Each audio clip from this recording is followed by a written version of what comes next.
नमस्कार, मैं सुष्मिता मिश्रा। आप देखना शुरू कर चुके हैं 4 PM यूपी। इन दिनों सूबे में एक तरफ जहां आगामी विधानसभा चुनाव की तैयारियां जोरों पर है, तो वहीं दूसरी तरफ हिंदू मुस्लिम को लेकर सियासी पारा सातवें आसमान पर है और अपने राजनीतिक फायदे के लिए नेता सत्ताधारी दल भाजपा के नेता लगातार ऐसे नफरती बयान दे रहे हैं जिससे हिंदू मुस्लिम एकता भंग हो और इसका फायदा पहुंचे। आप सोचिए जरा, अपने फायदे के लिए ये नेता किस हद तक जा सकते हैं। दरअसल हम बात कर रहे हैं अयोध्या में बनने वाली मस्जिद की, जिसे लेकर इन दिनों सियासी गलियारों में एक बार फिर चर्चा तेज हो गई है। अयोध्या मस्जिद पर फंसते पेच के बीच भाजपा नेता और पूर्व सांसद विनय कटियार का एक विवादित बयान सामने आया है, जिसमें वो कहते हुए नजर आ रहे हैं कि मुसलमानों को जल्द से जल्द अयोध्या छोड़ देना चाहिए। इतना ही नहीं, इसके अलावा आगे उन्होंने कहा कि इस धार्मिक शहर में किसी भी मस्जिद का निर्माण नहीं होने दिया जाएगा। राम मंदिर आंदोलन से जुड़े रहे विनय कटियार ने यह विवादित बयान एक प्रेस कॉन्फ्रेंस के दौरान दिया, जब उनसे धन्नीपुर में मस्जिद बनने के प्रस्ताव को स्थानीय प्रशासन द्वारा NOC की कमी के कारण खारिज किए जाने के बारे में पूछा गया। विनय कटियार ने आगे अपनी बात रखते हुए कहा कि अयोध्या में चाहे बाबरी मस्जिद की जगह हो या कहीं और, किसी भी मस्जिद का निर्माण नहीं होने दिया जाएगा। उन्होंने कहा कि अयोध्या में रहने वाले मुसलमानों को यहाँ रहने का कोई अधिकार नहीं है। हम उन्हें किसी भी कीमत पर अयोध्या से बाहर निकाल देंगे और फिर पूरे जोश के साथ दिवाली मनाएंगे। कटियार ने कहा कि मुसलमानों का अयोध्या से कोई संबंध नहीं और उन्हें यह जिला छोड़कर सरयू नदी पार कर लेना चाहिए।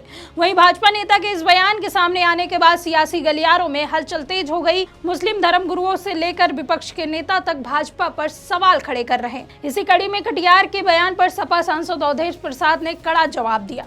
उन्होंने कहा कि विनय कटियार का दिमाग कमजोर हो गया है। ये देश किसी धर्म का नहीं बल्कि सभी धर्मों के लोगों का है। उन्हें अपनी बयानबाजी पर ध्यान देना चाहिए। अवधेश प्रसाद ने उनके बयान को सांप्रदायिक सौहार्द के खिलाफ बताते हुए इसकी निंदा की।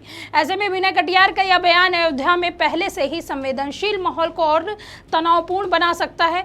राम मंदिर के निर्माण के बाद अयोध्या में धार्मिक और सांप्रदायिक मुद्दे लगातार चर्चा में बने हुए हैं। धन्नीपुर में प्रस्तावित मस्जिद का निर्माण, जो बाबरी मस्जिद के बदले सुप्रीम कोर्ट के आदेश पर आवंटित जमीन पर होना था, पहले ही विवादों में कटियार के बयान ने इस मुद्दे को और गरमा दिया है। आपको बता दें कि न सिर्फ अवधेश प्रसाद बल्कि विपक्ष दल के अन्य नेता भी इस मामले को लेकर कटियार को घेरते हुए नजर आए।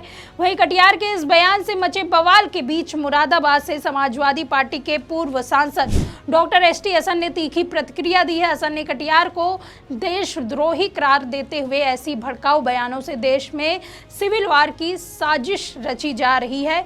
यह बयानबाजी बीजेपी के मंदिर मस्जिद एजेंडा का हिस्सा बताते हुए हसन ने सुप्रीम कोर्ट के फैसले का हवाला दिया, जो दोनों पक्षों के बीच इंसाफ सुनिश्चित करता है।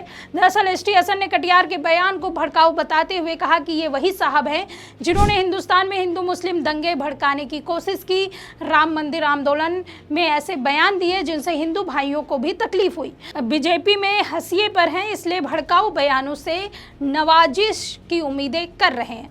हसन ने सुप्रीम कोर्ट के फैसले पर जोर देते हुए कहा कि कोर्ट ने माना है कि मंदिर के अवशेष नहीं मिले हैं। 6 दिसंबर सन 1992 को अयोध्या में क्राइम हुआ, आस्था के कारण विवाद सुलझाया, लेकिन कटियार के आंदोलन की बुनियाद ही गलत थी। ST हसन ने चेतावनी दी कि मुसलमान कहां जाएंगे, कल को ये कहेंगे हिंदुस्तान में मुसलमानों का क्या काम। हो सकता है इनका रिमोट बाहरी ताकतों या दुश्मनों के हाथ में हो, जो प्यार मोहब्बत खत्म कर देश को सिविल वार के मुहायने पर खड़ा करना चाहता हो। ऐसे लोगों के खिलाफ कानून बने जो लोगों को बांटकर देशद्रोह करते हैं। उन्होंने बीजेपी को हिंदू मुस्लिम एजेंडा चलाने वाला बताया। ये देश को कमजोर कर रहा है। इसके साथ ही कटियार को घेरते हुए कांग्रेस नेता सुरेंद्र राजपूत ने क्या कुछ कहा, पहले आप इस वीडियो में देखिए। भारतीय जनता पार्टी के नेता विनय कटियार का दिमाग खराब हो गया है। शायद मानसिक संतुलन बिगड़ गया होगा। देश के संविधान का विरोध कर रहे हैं, हिंदू मुसलमान को विखंडित खंड खंड करने की बात कर रहे हैं, मुसलमानों को अयोध्या छोड़ने की बात कर रहे हैं। ये देश विरुद्ध है, ये धर्म विरुद्ध है, ये राजद्रोह है। ऐसे व्यक्ति को जेल की सलाखों के पीछे होना चाहिए और अगर उसका दिमाग खराब हो गया हो तो उसे आगरा के मानसिक चिकित्सालय में जाना चाहिए। और हमें तो लगता है कि कहीं ना कहीं मोदी जी की नज़र में आने के लिए, संघ की नज़र में आने के लिए इस तरीके के उलझुल बयान विनय कटियार दे रहे हैं। आपको बता दें कि अयोध्या मस्जिद का मामला अब तूल पकड़ता जा रहा है। इस मामले को लेकर विपक्ष अब भाजपा पर हावी होता नजर आ रहा है। वहीं बात की जाए इस मंदिर मस्जिद विवाद की, तो सुप्रीम कोर्ट ने साल 2019 में बाबरी मस्जिद और राम जन्मभूमि के विवाद पर फैसला सुनाया था। सुप्रीम कोर्ट ने इस फैसले में बाबरी मस्जिद को हटाकर राम मंदिर बनाने का आदेश दिया था। इसके साथ ही मुस्लिम को मस्जिद के लिए 5 एकड़ जमीन आवंटित करने का आदेश दिया था। सुप्रीम कोर्ट के आदेश पर सरकार ने अयोध्या के धन्नीपुर गांव में मस्जिद के लिए जमीन आवंटित कर दी, लेकिन इस मस्जिद के लिए अभी तक लेआउट पास नहीं कराया गया, जिसके बाद एक आरटीआई में मालूम हुआ कि उस जमीन पर मस्जिद बनने के लिए बिजली विभाग, जल विभाग समेत कई विभागों से नो ऑब्जेक्शन लेटर नहीं दिया गया। इसलिए अयोध्या विकास प्राधिकरण ने अयोध्या मस्जिद की लेआउट अभी तक पास नहीं की। इस मामले पर इंडो इस्लामिक कल्चर फाउंडेशन की ओर से बड़ा बयान आया है। उन्होंने कहा है कि वह अयोध्या मस्जिद के लिए 3 महीने के भीतर नए लेआउट को पास कराएंगे। मीडिया रिपोर्ट्स के मुताबिक अयोध्या के धन्नीपुर गांव में प्रस्तावित मस्जिद का डिजाइन अब पूरी तरह बदलने जा रहा है।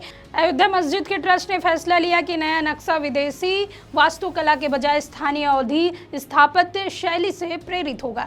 जल्द ही नया डिजाइन अयोध्या विकास प्राधिकरण के सामने पेश करने की तैयारी है।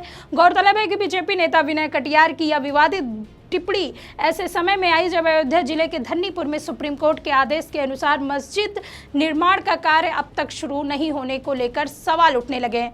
वहीं दूसरी ओर सुप्रीम कोर्ट के आदेश के बाद शुरू हुआ राम मंदिर का निर्माण कार्य अब पूरा होने वाला है। ऐसे में बीजेपी सरकार की मंशा को लेकर सवाल उठने लगे हैं। अब कटियार के बयान ने ऐसी आशंकाओं को और प्रबल कर दिया है। खैर, अब देखना होगा कि ये मामला और कितना तूल पकड़ता है और भाजपा नेता विनय कटियार के इस बयान पर भाजपा आलाकमान से कौन किस तरह की सफाई पेश करता है। वही विपक्ष की बात करें तो विपक्ष नेता और मुस्लिम समुदाय के लोग अब भाजपा की नीयत पर सवाल खड़े कर रहे हैं। खैर, बता दें कि यूपी विधानसभा चुनाव में भले ही अभी समय हो, लेकिन जिस तरह से मस्जिद का मुद्दा उठा है, ये प्रदेश की सियासत में अगला रुख अपनाएगा। फिलहाल बीजेपी नेता के इस बयान पर आपकी क्या राय है, कॉमेंट करके अपनी राय जरूर बताइए। देखते रहिए 4 PM यूपी। मैं सुष्मिता, नमस्कार।